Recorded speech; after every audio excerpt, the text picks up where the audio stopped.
Hi everyone and welcome to another episode of Fan vs. Fan. We're talking Game of Thrones Season 5, Episode 8. I'm Elena Lowe. I'm Peter Counter. Let's get started. Why should the people trust a queen who can't keep her promises? If I could do what Ramsay did to you, I would. I will not kneel before some barefooted common and beg his forgiveness. John's taking a risk, but he has to. We don't stand a chance otherwise. My ancestors would spit on me if I broke bread with a crow. On this week of Game of Thrones, Dany and Tyrion are finally together, making all of our fan fiction dreams come true. Cersei Lannister finds out what it's like to have to spend a whole lot of time with Cersei Lannister. Arya has a shucking good time at her new job as a faceless man. And the White Walkers send a message to the Night's Watch. Come at me, bro. So now it's time for Dragon Eggs. This is the part of the show where we talk about the callbacks the show is doing to previous characters in the show and events.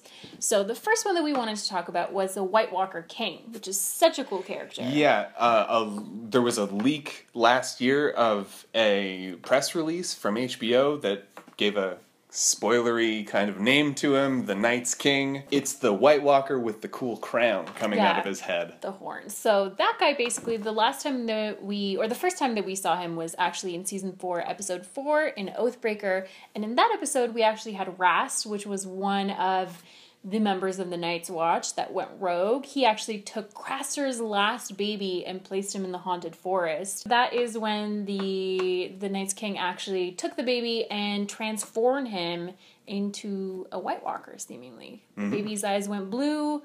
I'm pretty sure that baby's now an ice zombie somewhere. So. Yeah, maybe we saw him in tonight's episode. Who knows? And that's the interesting thing because we don't really know whether the White Walkers actually age, right? Like, because do you transform the baby and it grows into a White Walker? Or is there just like a little baby White Walker on a tiny White Walker pony? That would seem very inefficient. So the other dragon egg we have this week is a callback to the THENNS, who are a type of wildling. You'll recognize them by the scars that they have on their faces and their appetite for human flesh. Yeah. These guys were actually the ones that hurt Ollie's family. So these are the ones that Ollie should be mad at, not all of the wildlings. Yeah. So we saw a callback to these guys, and we also saw them transformed into ice zombies. So now it's time for pros. So Peter, what did you love about this episode? I feel like I know what it's going to be because it was pretty badass, but why don't you tell us? Yeah, I think everybody is going to agree with me that the surprise White Walker war at north of the Wall was fantastic. I was so we saw the event happening. There was this big blizzard, and because there was some friction between the THENNS, it was like, oh, are they just going around like being dickheads as usual?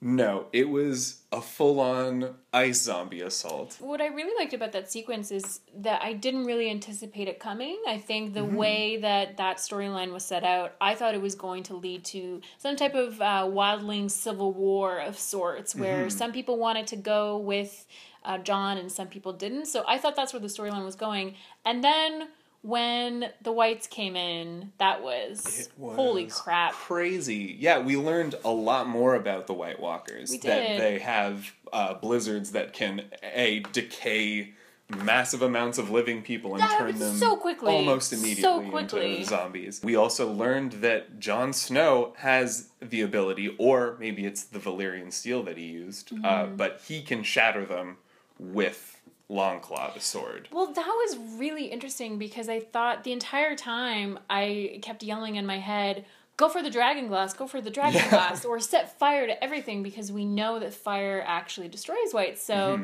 during that entire time I was hoping that he would use one of those defenses, but when we saw that he actually killed a White Walker, not even a white, but a White Walker with the sword, that was super powerful. It was crazy. Yeah, and I really love the fact, too, that we're integrating a lot more magic into the show, because I think those are the parts that I really, really enjoy, is the parts that, you know, lean on the supernatural a lot. Yeah. The political intrigue is great, but I also really love the supernatural. Did you have any pros this episode? Well, I did. I mean, I love the Northern storyline. I thought it was so unexpected, and the entire time, like, I remember at one point I was like, oh, this is happening, so it was great. I love that storyline, but I think... another storyline which I liked was Sansa's storyline, and this may come as a surprise because I really, really disliked last week's episode, which I thought really was weirdly exploitative of the way that Sansa was abused and was spending so much time emphasizing the abuse that she had gotten, and kind of, I just thought it was completely unnecessary, but this episode, we finally saw her take control and have agency and actually use Theon as a tool and push him to not only get him to help her find a solution, but also to get information out of him. So I really liked the fact that she was taking control. But as much as I like that aspect of the character, it also kind of made me think about the fact that the past 2 episodes of her storyline were actually pretty unnecessary. Yeah. I mean, we could have completely plopped down into this episode of her, you know, plotting her revenge, because we already knew that she hated the Boltons. We already knew that, you know, Stannis is coming and she's looking forward to that. We already knew those things, and the success of this, even that 5 minutes of her having agency, emphasized how unnecessary the past 2 episodes was. So it really, for me, it was a pro that I really liked where this character was going, but it was also kind of a con because it made me feel like the past 2 episodes where she has been abused were a complete waste of time. Exactly. It was necessary. Yeah, seeing her have this kind of agency is really refreshing. But it's also interesting that through her agency with Theon, we actually get to see finally some progress with him accepting that, yes, I was Theon Greyjoy. Yeah. And that was also interesting, too, to see her retake that power after his betrayal. Again, but I completely agree with you. So now it's time for the cons. So, Peter, what do you think the episode could have done better? What didn't you like? It hurts me to say this because I liked a lot of what was happening with Arya in Braavos. I particularly liked the scene where she was playing the game of faces with Jaqen, and it cut to her imagining of this new person she was. Was it really imagining, or was it actually happening? I thought, well, that was what's so cool. But at the same time, there was a little bit of clarity that I felt was missing. I'm always like on the side of leaning a little bit further away from exposition. I like being challenged, but there were a few times where I wasn't quite sure what it was leading to, and so maybe just a little bit more, I don't know, time there would have been nice. Explanation. Yeah.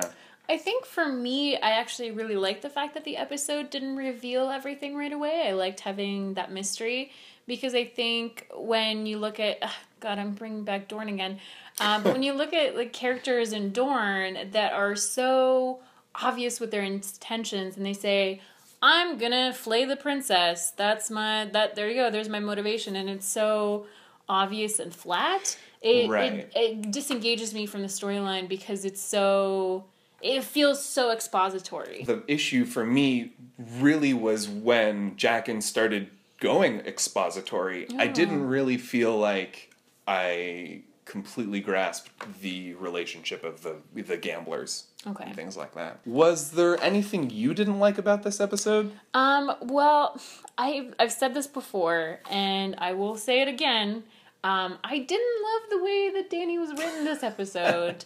I think that, again, she, in previous season, has shown herself so incredibly competent in terms of military and political decisions. And I thought her willingness to trust Tyrion right away just seemed very strange to me, because, one, she doesn't know whether he's actually Tyrion. You don't have a photo of, you don't have Facebook. You can't look him up. You don't have LinkedIn. You can't compare photos of different Tyrion Lannisters and see whether you have the right one.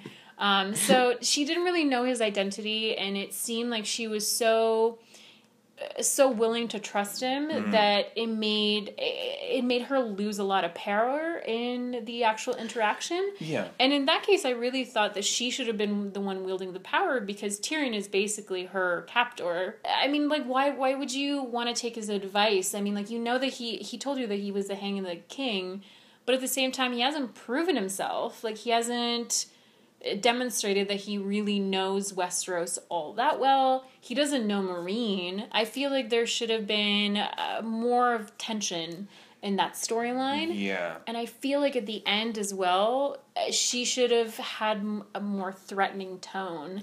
As in, you better come through, or else I do have the power to kill you. I think that would have made that storyline a lot more tense. Well, I would have liked it more. Yeah, and that's a really good point, that, like, she should have had more power, because she's been wielding power like crazy this season. Yeah. She's just been chopping off people's heads in public. And like you said, like, she's gained an army, she's gained a lot of followers, like, she has that power, and all of a sudden she's just like, I don't know what I'm doing, please help me, Tyrion. Yeah. You don't even know him. Exactly. What are you doing? She's taken over like half of the world. Yeah, she's not dumb. pretty smart. Yeah. So, yeah. So more smart, Dany. Mm-hmm.